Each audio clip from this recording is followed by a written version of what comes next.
Hey guys, so we are going to break down time frame confluence from the top all the way down to the intraday time frames for pivot entries. So here is the pound Aussie weekly.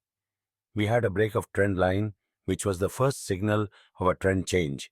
We then had a lower high form, which confirmed this downtrend.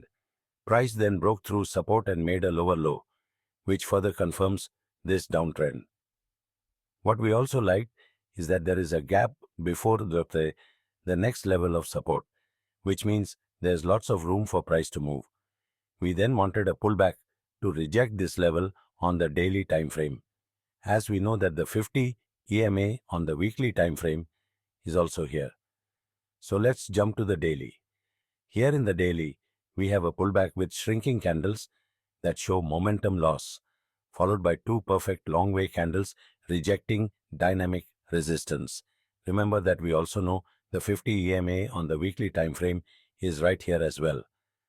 So we need to further confirm this pullback is over.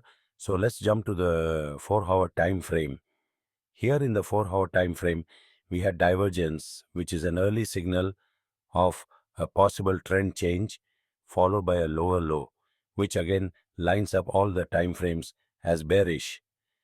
So let's jump to the 1-hour time frame for entries.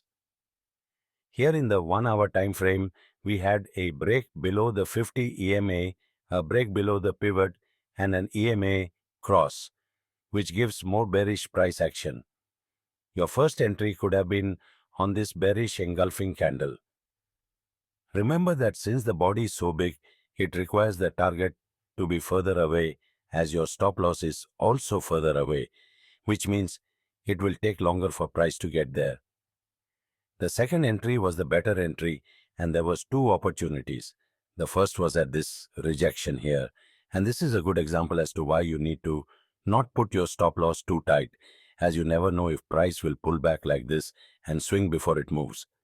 This is what we mean when we talk about not choking the trade, meaning giving your trade room to breathe. The second entry was even better because this rejection here would make it two rejections of both the pivot and 50 EMA, which means price tried twice to push higher and failed. So after you had this candle rejection, we jumped to the 5-minute time frame. Here in the 5-minute time frame, we had a break of the short-term trend line with a momentum candle and then a break below the 50 EMA. This was a picture-perfect entry from the weekly time frame all the way down to the 5-minute time frame, and all time frames lined up perfectly. This was an A+ trade.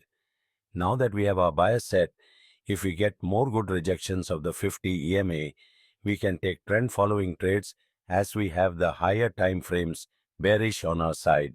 As always, make sure there are good rejections and watch the previous videos to review what good pivot rejections are. So let's jump to the pound yen. Here in the pound yen, price is clearly making lower highs, giving us a bearish bias.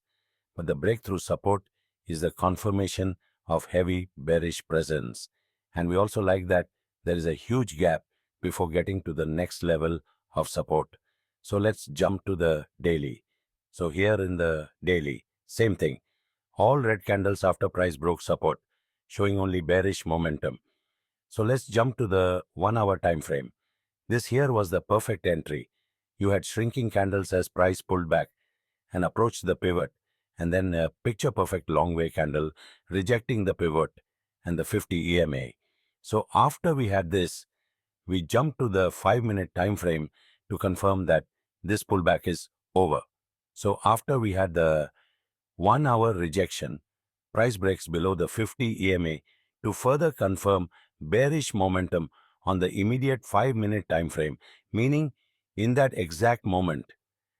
As always, you could have went for the quick 1-for-1 or moved your stop bus to break even after the 1-for-1 was achieved.